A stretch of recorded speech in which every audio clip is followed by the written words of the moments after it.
오늘은 저희가 에스겔서 4장을 좀 생각하는데요. 제가 이제 여러분들에게 이 선지자들의 역할을 크게 봐서 세 가지 역할이 있다 그런 얘기를 드렸습니다.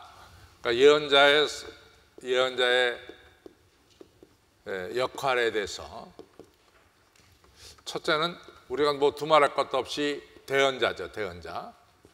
하나님 말씀을 입으로써 말로써 대언하는 대언자의 역할이 이같이 굉장히 중요하죠. 두 번째로 이제 중요한 것은 중보기도입니다. 중보기도. 그래서 우리가 알다시피 모세가 이스라엘 백성들이 우상을 만들어서 거기 절해가지고 하나님께서 진노하실 때 모세가 간절하게 중보기도 했습니다. 하나님, 이 백성을 죽이면 어떡합니까? 하나님 이 백성을 죽이면은 하나님께서 하나님 백성을 애굽에서 끌어내서 광야에서 죽였다고 하지 않겠습니까? 그러니까 제발 이 백성을 살려주십시오 하는 이런 중보기도 또 한 번 또 했죠. 민수기 14장에서 하나님께서 이 백성을 다 진멸하고 모세야 내가 너로 새 백성을 만들어서 가나안 땅에 들어가게 하였다. 그럴 때 하나님 이 백성을 다 진멸하시면은 세상 사람들이 뭐라고 말하겠습니까? 하나님께서 이 하나님 백성을 가나안 땅에 들여놓을 능력이 없으니까 이같이 광야에서 모조리 죽였다고 말하지 않겠습니까? 그러니까 하나님의 명성을 봐서라도 이름을 봐서라도 이 백성을 멸하지 마십시오. 이런 중보기도를 드렸죠. 그래서 하나님께서 그 중보기도를 받으셔서 이스라엘 백성을 진멸하지 않았어요. 그래서 이 예언자의 중요한 두 번째 역할은 역시 중보기도가 되겠습니다. 세 번째는 예언자들이 행동으로 이제 하나님의 뜻을 갖다가 전달하죠. 갖다가 우리가 행동으로 갖다가 우리가 이 프로페틱 우리가 이 심볼릭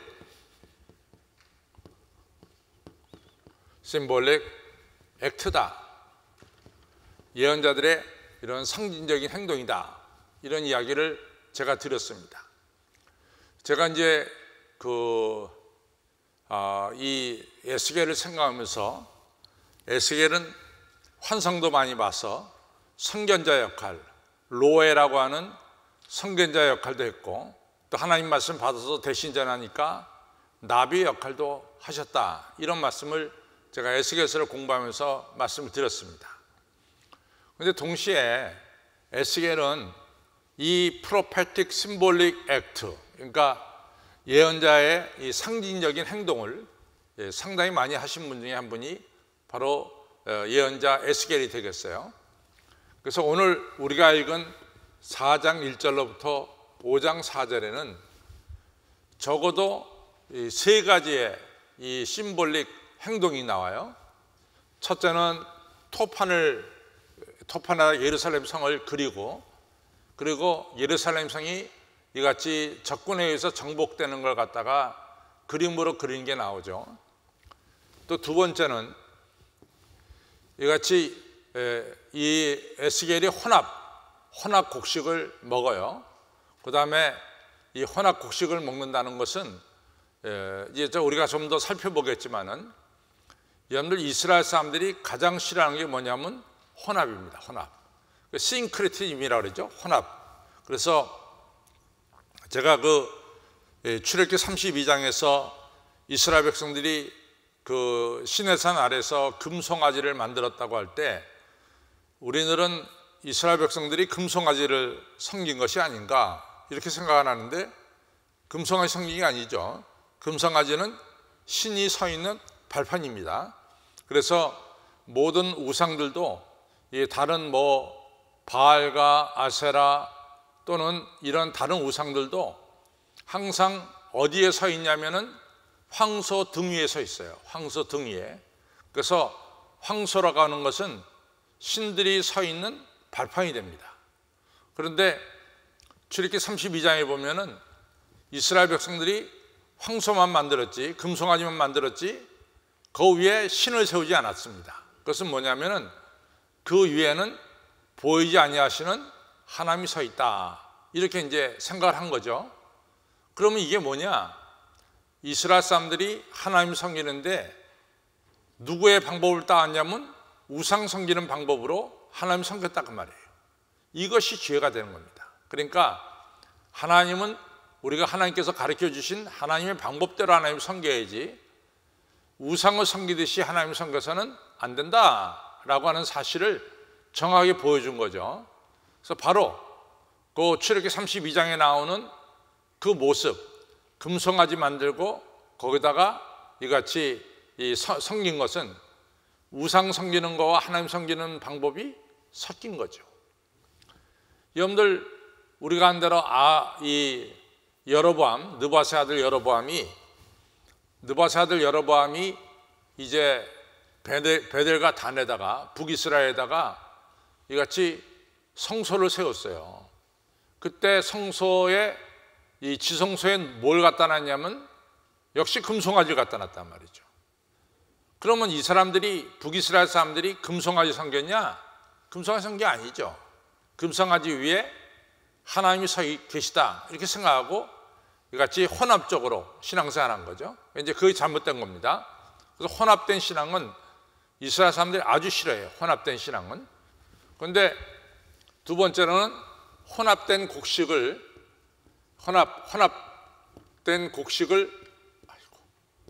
먹으라 그럽니다. 그런데 이것도 역시 잘못된 것이죠. 혼합된 곡식을 먹으라는 것도 잘못된 거죠.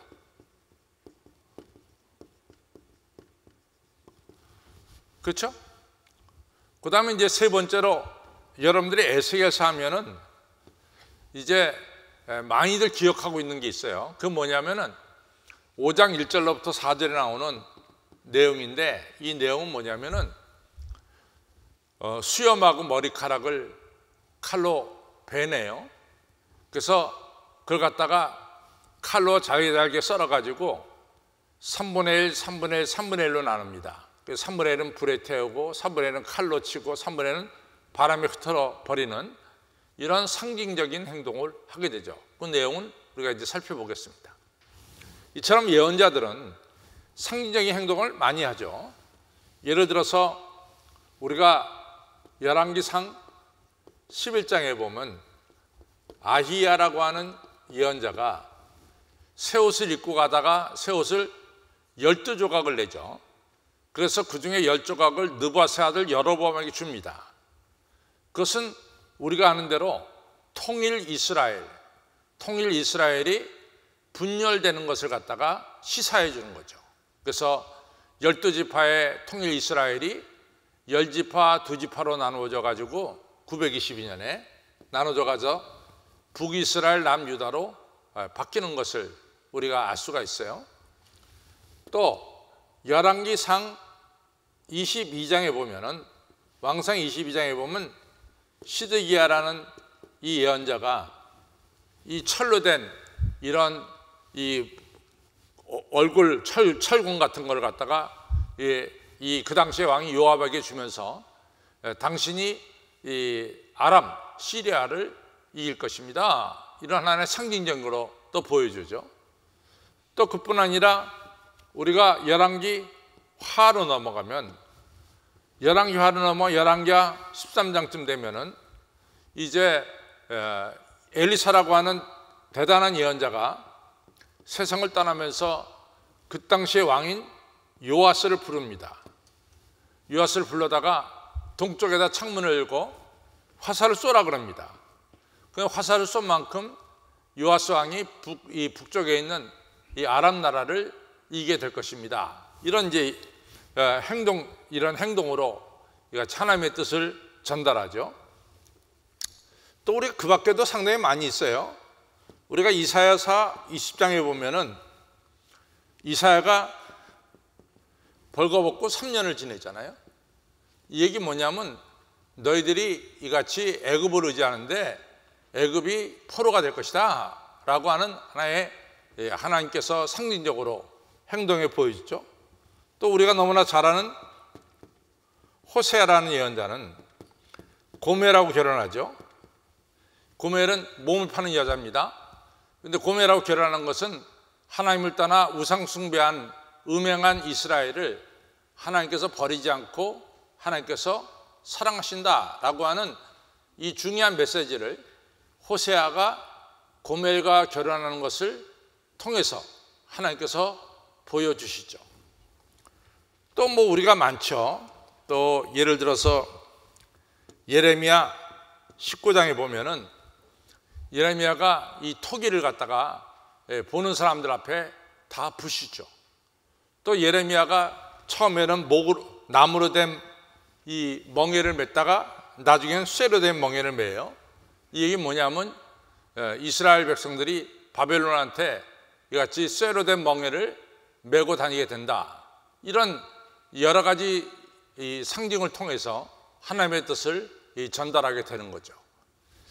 그래서 이러한 상징적인 행동을 통해서 하나님의 뜻을 전달하는데 오늘 성경에는 이 세 가지 이 전달을 하죠. 상징의 행동으로서.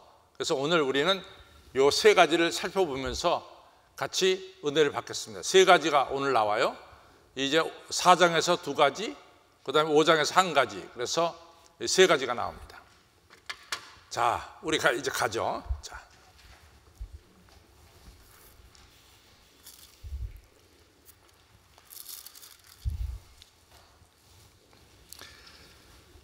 같이 있습니다.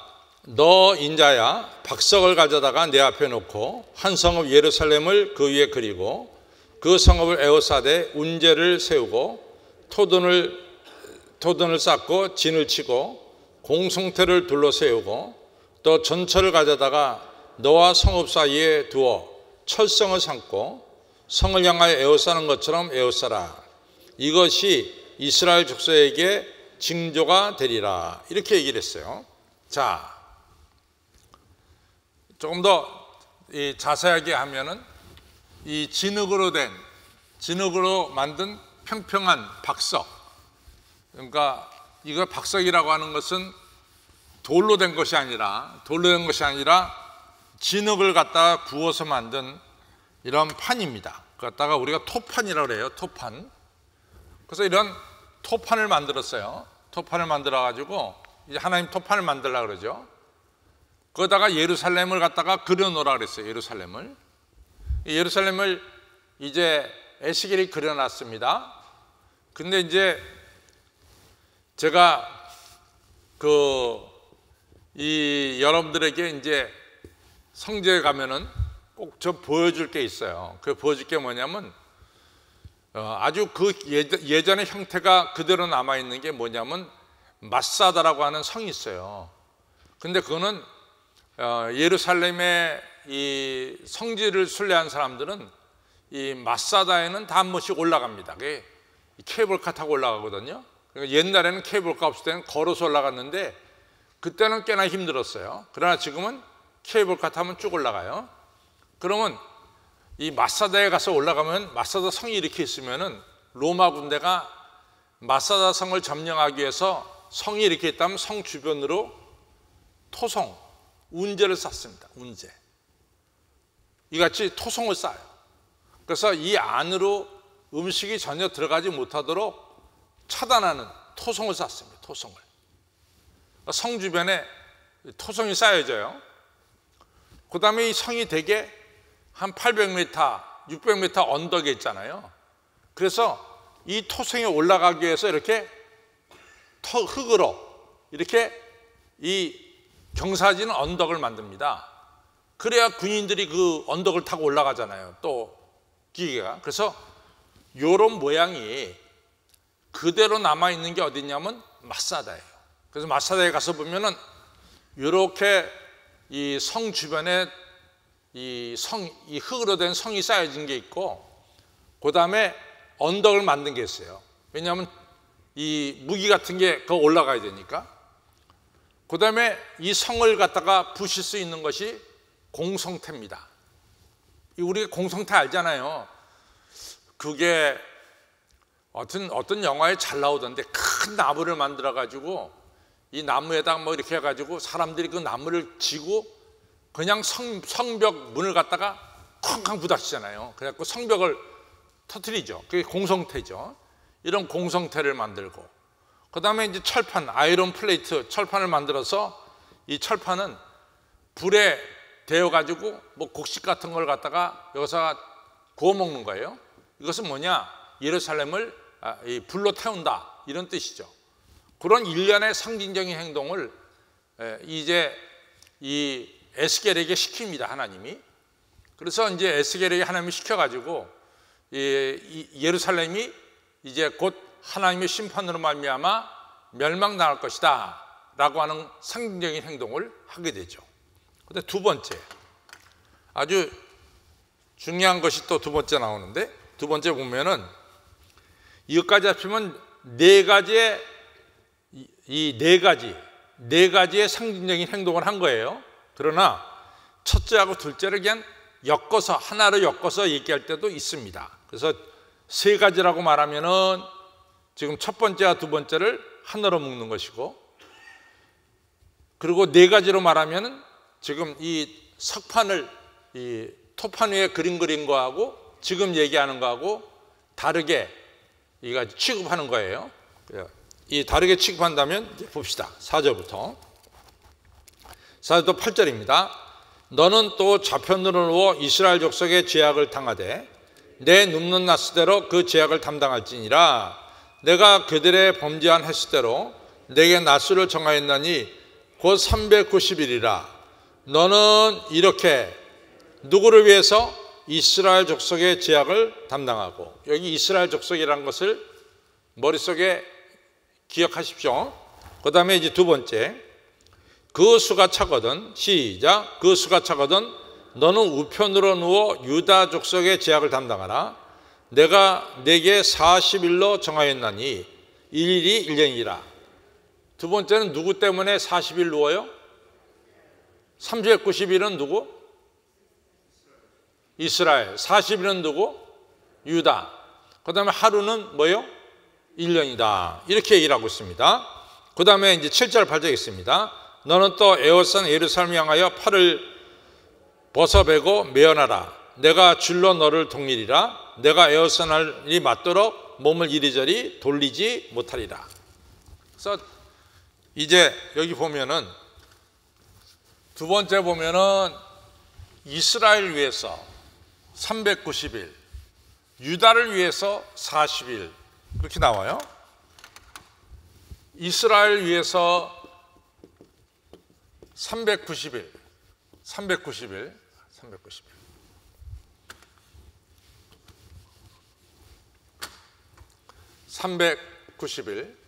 그 다음에 유다를 위해서 40일.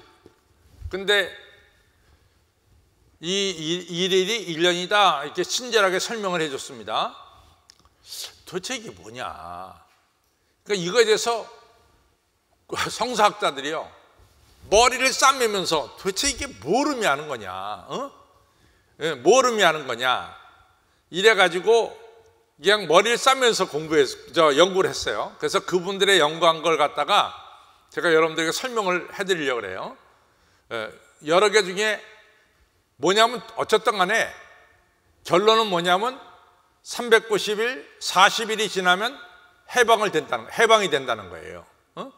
그 390일, 40일이 지나면 첫째는 해방이 된다는데 핵심이 있습니다. 고통을 겪지만 그 고통이 영원히 계속되는 것이 아니라 390일이 지나면은 그 고통이 끝나고 40일이 지나면 그 고통이 끝나서 회복이 된다라고 하는 중요한 메시지가 여기 들어있어요. 그러면 도대체 390과 40을 어떻게 해석해야 되느냐? 첫 번째는 이렇게 해석하는 분이 있습니다. 390 플러스 40을 하게 되면은 뭐가 나와요? 420이 나오는가요? 430이 나오죠? 그러면 430 하면 여러분들 머릿속에 딱 떠오르는 게 뭡니까? 이스라엘 백성들이 애굽에서 430년 노예 생활하다가 해방을 받았어요. 그러니까 430년이 지나면 해방이라고 하는 이 중요한 의미가 들어있습니다. 두 번째는 북이스라엘 위해서 390일을 누우라 그랬어요. 북이스라엘. 그 그러면은 남북이 갈라진 게 아까 몇 년도에 갈라졌다 그랬죠? 922년에 갈라졌다 그랬어요. 922 빼기 390 하면 얼마가 됩니까? 552? 542? 522? 532가 되겠죠. 그렇죠? 532. 그러면 이스라엘 백성들이 바벨론 포로로 끌려갔다가 돌아오는 해가 뭡니까? 539년이죠. 그렇죠? 세 번째, 남쪽 유다를 향해서 40일을 놓으라 그랬어요. 남쪽 유다. 예루살렘 성전이 몇 년대에 무너졌습니까? 598년에? 예? 598년에? 598년에 에스겔이 포로로 끌려갔으니까 598년에 무너졌네. 그렇죠? 예? 에스겔이 598년에 끌려갔잖아요. 그러니까 598년에 예루살렘 성이 무너진 거 아니에요? 언제 무너졌어요? 587년에 무너졌죠. 587년에. 그렇죠? 587년에 무너져서 마이너스 40을 하게 되면은 500 뭡니까? 500 값을 봐. 547이 나오네. 그렇죠? 587 빼기 547. 하여간 이렇게 해가지고 우리가 알다시피 이 이스라엘 백성들이 바벨론 포로 또는 이같이 그러니까 이제 이게 조금 여기에 좀 애매한데 남북이 갈라질 때 이 북이스라엘과 남유다가 갈라질 때가 922년인데 그러면 북이스라엘 200년 역사도 역시 어둠의 역사로 보고 있는 거 이것이 이제 나오죠. 근데 이제 그 역대기를 쓴 저자에 의하면은 북이스라엘의 200년 역사를 인정을 안 합니다. 인정을 안 해요. 왜 인정을 안 하느냐? 북이스라엘 사람들이 예루살렘에서 예배를 드리지 않고 금송아지가 들어있는 베들가탄에서 예배를 드리기 때문에 북이스라엘의 200년 역사를 역대기에서는 취급하지 않습니다. 단지 열왕기 상하에서는 취급하지만은 역대기에서는 취급하지 않아요. 그러니까 이렇게 보는 사람도 없잖아 있을 거라 이거죠. 근데 이제 제가 말하는 결론은 뭐냐? 390 플러스 430년 뒤에 이스라엘 해방됐죠. 390일 동안 고생을 하지만 해방을 받죠. 40일 동안 고생하지만은 해방을 받는단 말이지. 그러니까 이스라엘 백성들은 버려진 것이 아니라 어느 때가 지나면 다시 회복되고 해방되고 다시 세워진다는 소망의 말씀이 있어요. 그럼 이 동안에 390일 40일 동안에는 누구도 고생한다? 예언자 에스겔도 똑같이 고생하고 있다. 왜냐하면 몸이 묶여가지고 390일 40일을 누워있으니까 예언자도 함께 고생하고 있다라고 하는 것을 보여주고 있습니다. 그렇죠? 네. 그 다음에 이제 갑시다. 세 번째로. 그러니까 여러분과 저는 여기를 보면서 뭐냐면은 예루살렘 성이 1절로부터 4절에 무너지는 게 나와요. 그 다음에 390일 40일이 나온다는 것은 이스라엘의 멸망은 영원한 것이 아니라 390일 40일이 지나면은 다시 회복된다라고 하는 소망의 메시지가 여기 들어있다. 이것을 꼭 기억하시길 바랍니다. 그 다음에 이제 좀 넘어가겠습니다. 넘어가면은 뭐가 나오냐면은 너는 식물을 달아서 하루에 20세겔 중 이제 여기 보면은 이 9절에 너는 밀과 보리와 콩과 팥과 조와 귀랴 이거 갖다가 한 그릇에 담고 떡을 만들어 내 모든 눕는 날 동안에 390일을 먹어라 이렇게 얘기하고 있어요. 그러니까 혼합된 음식을 먹어라 이런 얘기죠. 그런데 제가 서두에 말씀드렸지만은 이스라엘 백성들은 혼합된 것을 먹습니까? 안 먹습니까? 안 먹어요. 안 먹습니다. 이스라엘 사람들은 먹는 것만큼을 굉장히 중요하게 여겨요. 제가 지난 주일날 설교를 하면서 처음에 이 제자란 뭐냐, 제자는 세 가지 꼭지점을 이어가지고 하나, 둘, 셋, 이 꼭지점 세 개를 이으면은 삼각형이 되는 거죠. 이 꼭지점이 이렇게 돼도 삼각형, 그렇죠? 하여튼 꼭지점은 세 개만 이으면 삼각형이에요. 그 삼각형 중에 하나가 뭐냐? 할례입니다. 그렇죠? 또 하나가 뭡니까? 안식일입니다. 또 하나가 뭡니까? 음식이에요. 그래서 이스라엘 백성들은 요 세 가지를 생명처럼 지켜요. 생명처럼. 생명처럼. 첫째는 할례 받는 것. 두 번째 뭐예요? 안식일 지키는 것. 세 번째는 음식이에요. 음식이 코셔라고 그러잖아요. 걔는 그 사람들만이 먹는 음식을 갖다가 코셔라고 합니다. 그러니까 요 세 가지를 하나님의 백성이라고 생각하는 이스라엘 백성들은 꼭 지켜야 돼요. 그래야 하나님의 백성이라고 생각한다 이거죠. 그러나 성경에서 하나님의 백성은 이것이 아니라 뭡니까? 예수님을 중심으로 해서 따르는 자들이 제자예요. 그렇죠? 이 세 가지를 지킨다고 예수님의 제자가 되는 것이 아니라 예수님의 제자는 예수님을 중심으로 해서 예수님을 따라가는 사람이 제자다, 이런 말씀을 제가 지난 주일날 했나요, 안 했나요? 했죠. 예. 그 다음에 이러한 예수님을 따라갈 때 가만히 서 있는 거 아니라 능동적으로, 역동적으로 따라가야 된다라는 말씀을 드렸어요. 자, 어쨌든 간에 그만큼 음식이 중요하다고. 음식 이거 잘못 먹어, 이거 안 되는 거야. 그래서 아시다시피 사도행전 10장에 보면 베드로가 요바에 그 가죽 만지는 사람, 피장이 시몬의 집에 있을 때 이같이 오후 3시에 기도하는데 베드로 앞에 뭐가 내려왔어요? 광주리에 짐승들이 내려왔는데 과거에 전혀 먹지 않던 짐승들이 내려오잖아요. 그럼 먹으라니까 베드로가 나 지금까지 먹어본 적이 없습니다, 이렇게 얘기를 하잖아요. 그 정도로 이스라엘 백성들은 음식 먹는 것에 대해서 굉장히 철저하게 지켰습니다. 그래서 우리가 아는 대로 다니엘서 1장에 보면은 다니엘과 세 친구 사드락과 메삭과 아벳느고가 제일 먼저 나오는 게 뭡니까? 우리는 채소만 먹겠습니다. 당신들이 아무리 기름진 음식을 줘도 우리는 먹지 않겠습니다, 이런 얘기 하잖아요. 그만큼 먹는 게 중요해요.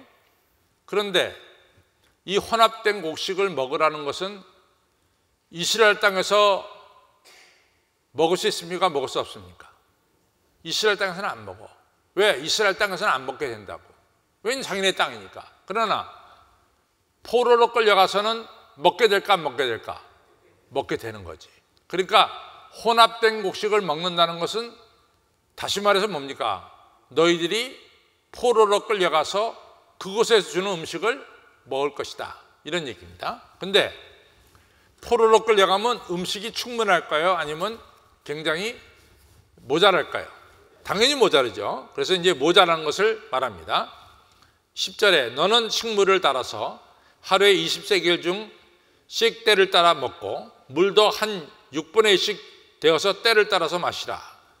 이것은 마치 감옥 속에 있는 죄수들이 시간에 맞춰서 정해진 음식을 먹듯이 너희들이 포로로 끌려가서 정해진 음식을 시간에 따라서 먹게 된다라는 것을, 내가 포로 생활한다는 것을 의미하고 있는 거죠. 12절 너는 그것을 보리떡처럼 만들어 먹되 그들의 목전에서 인분, 우리 사람의 똥을 이같이 말려가지고 그 똥으로, 말린 똥으로, 인분으로 불을 태워서 떡을 구워 먹어라, 이렇게 된 거예요. 근데 우리가 알다시피 아프리카에서는 지금도 짐승의 그 똥을 갖다가 말려가지고 불로 떼죠. 낙타의 똥이라든가 이런 걸 하잖아요. 근데 사람의 똥을 가지고 하는 법은 없어요. 그러니까 이건 굉장히 이같이 더럽고 지저분하고 이것은 매우 잘못된 것을 얘기하는 거죠. 그래서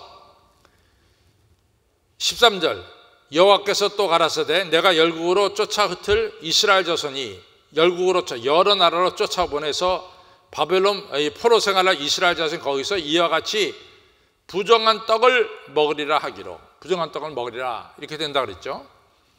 그러니까 이제 에스겔이 항변을 합니다. 14절에 내가 가로되 오호라, 하나님 슬픕니다. 오호라는 슬픔의 표시죠. 오호라, 오호라 슬픕니다. 주 여호와여, 나는 영혼을 더럽힌 일이 없었나이다. 베드로가 내가 지금까지 그런 음식을 먹은 적이 없었나이다 한 것 똑같지요. 어려서부터 지금까지 스스로 죽은 것이나 짐승에 찢긴 것을 먹지 아니했고 가증한 고기를 입에 넣지 아니했나이다. 난 부정한 음식을 먹지 않았습니다.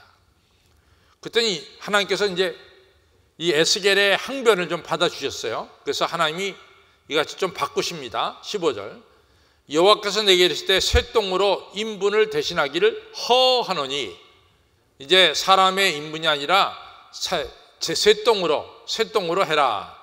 너는 그것으로 떡을 구울지니라 이렇게 말합니다. 16절 17절 또 내게 이르실 때 인자야 내가 예루살렘에서 의뢰하는 양식을 끊으리니, 여기서 참 중요한 거예요. 의뢰하는 양식을 끊는다. 이스라엘 백성들이 하나님 의지 않고 뭘 의지해요? 양식을 의지한다는 거야. 전능하신 하나님 의지하지 않고 양식을 의지한다는 거지. 이게 문제입니다. 여러분들 누가복음 12장에 나오는 어리석은 부자도 왜 그 사람이 어리석은 부자입니까? 그 사람이 추수해가지고 이같이 많은 추수물을 창고에 쌓아놓고 뭐라 그럽니까? 이제 창고에 음식이 많으니까 걱정 없다 이렇게 얘기하는 거 아니에요. 그래서 하나님이 그래 네가 오늘 저녁 너 생명을 데려가면 네 쌓아놓은 이 모든 것이 네 것이 되겠냐 이렇게 말씀하는 거 아니에요. 그래서 오늘 실제적으로 여러분과 제가 의뢰하는 것 믿는 게 뭡니까? 우리가 예레미야에서도 보기에 이 백성이 하나님 나를 버리고 이같이 너희들이 이 터진 웅덩이를 가졌다. 하나님 버렸다 이거죠. 하나님 의지하지 않는다 이거죠. 여러분과 저는 하나님 의지합니까? 아니면 음식을 의지합니까? 여기서 이스라엘 백성들은 음식을 의지하는 거야. 그러니까 하나님께서 그 음식을 갖다가 제거시켜 나가는 거죠. 제가요 여러분들에게 정말로 지금까지 제가 이 신앙생활하면서 결론적으로 느낀 게 있습니다. 제가 하나님 대신 내가 다른 것을 의지하면은 내가 의지한 것은 사라져버려. 없애버려야 하나님. 여러분들 똑같아. 여러분들도 하나님이 여러분들 사랑하시잖아요. 여러분들 하나님 대신 돈을 의지하죠. 돈 없어져. 하나님 대신 여러분들 건강을 의지하지. 건강 때문에 고통을 알아요. 하나님 대신 내 아들 내 딸 믿지. 내 아들 내 딸이 여러분들에게 큰 실망을 안겨다 줍니다. 누구를 의지해야 될까요? 하나님을 의지해야 돼. 하나님만을. 정말로 하나님만을 의지해야 돼. 하나님 외에는 없어요. 하나님 의지할 때 모든 것이 잘 되는 거야. 그래서 예수님께서 말씀하시기를 너희는 먼저 그의 나라와 그의 일을 구하라. 그리하면 이 모든 것을 너에게 더하시리라. 여기에 바로 축복받는 비결이 있다고. 여러분들이 하나님 의지하면 나머지는 저절로 오는 거야. 그럼 하나님 제거하고 여러분들이 돈을 의지한다. 그 사람 돈 없어져요. 왜냐하면 하나님이 그 사람 사랑하니까. 돈 가지고 돈 믿다가 지옥불에 떨어진 것보다 그 사람이 돈이 없어져 가지고 하나님 의지해서 천국 가는 게 낫잖아. 그러니까 하나님 그렇게 역사하신다고. 우리를 사랑하시니까. 여러분과 저는 다시 한번 너희는 먼저 그의 나라와 그의 일을 구하라. 그리하면 이 모든 것을 너에게 더하시리라. 꼭 믿으시기 바랍니다. 믿을 뿐만 아니라 어떻게 해요? 실천하시기를 바랍니다. 자, 또 갑시다. 그 다음에 이같이 저들이 음식을 먹는데 그것도 편안하게 못 먹어. 편안하게 못 먹고 이같이 17절에 보니까 16절에 보니까 시작. 또 내게 이르시되 인자야 내가 예루살렘에서 의뢰하는 양식을 끊으니 백성이 경겁 중에 두려움 속에서 떡을 달아 먹고 또 두려움 속에 민답 중에서 물을 데워 마시다가 떡과 물이 어느 날 결핍에서 그치게 되면 피차의 두려움 가운데 하며 그 죄악 중에서 쇠폐하리라. 그 다음에 이제 여러분과 제가 에스겔하면 머리에 떠오르는 게 에스겔 37장에 나오는 이 마른 뼈들의 이 환상도 나타나고, 에스겔하면은 에스겔이 행동한 것 중에 여러분과 저의 머릿속에 기억되는 것이 바로 5장 1절부터 4절입니다. 같이 읽겠습니다. 시작. 인자야, 너는 날카로운 칼로 취하여 삭도를 삼아 내 머리털과 수염을 깎아서 저울에 달아 나누었다가 그 성읍에 에워싸는 날이 차거든 너는 터럭의 3분의 1은 서금 안에서 불사르고 3분의 1은 성 사방에서 칼로 차고 또 3분의 1은 바람에 흩으리라. 내가 그 뒤를 따라 칼을 빼리라. 너는 터럭 중에서 조금을 가져 내 옷자락에 싸고 또 그 가운데 얼마를 가져 불에 던져 사르라. 그 속에서 불이 이스라엘 온 족속에게로 나오리라. 이렇게 얘기했어요. 자, 3분의 1은 여러분 털을 깎고 수염을 깎인다는 것은 모욕입니다. 그렇죠? 상대방이 내 머리를 깎고 이 수염을 깎는다는 것은 이것은 슬픔을 말하고 하나의 모욕을 주는 걸 말해요. 그래서 이 어려움을 당했다는 거예요. 그래서 수염각을 갖다 3분의 1로 나눴어.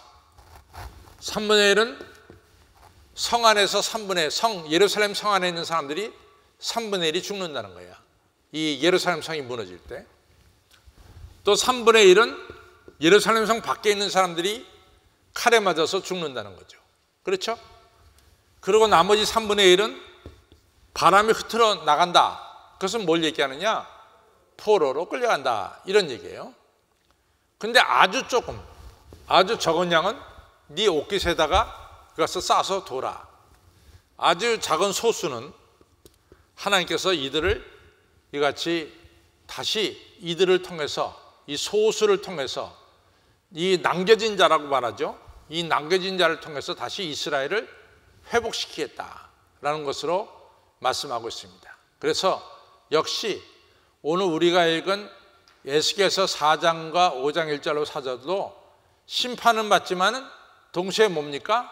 회복과 소망이 여기 들어있음을 알 수가 있습니다. 그렇죠? 네. 오늘 여러분들이 에스겔서를 보면서 과거에 몰랐던 것을 많이 오늘 읽고 보았을 줄로 믿습니다. 네. 자, 이제 결론을 갑니다.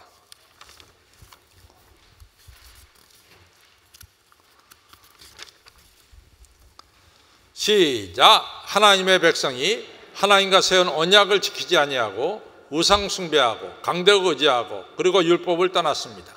그 결과 하나님과의 관계가 단절된 것입니다. 이러한 하나님의 백성을 하나님께서 심판하신 것입니다. 그것이 칼로 죽임을 당하고 성과 성읍이 불에 타고 그리고 포로로 끌려가는 것이었습니다. 그러나 하나님은 공의한 하나님이십니다. 하나님께서는 하나님의 백성을 심판하시는 가운데 일부를 남겨두셨습니다. 이 말은 이스라엘 백성에게 회복과 소망이 있다는 것입니다. 하나님께서는 세상을 사랑하시고 우리를 죄악과 죽음에서 구하시기 위해서 예수 그리스도를 이 땅에 보내주셨습니다. 그리고 우리 대신 십자가에 달리시게 하셨습니다. 우리는 이러한 하나님의 긍휼과 은혜와 사랑을 깨닫고 받아들여서 하나님께서 주시는 회복과 은총으로 하나님의 복된 자녀가 되시기를 바랍니다. 그리고 하나님 주시는 평강을 누리시기를 주님의 이름으로 축원합니다.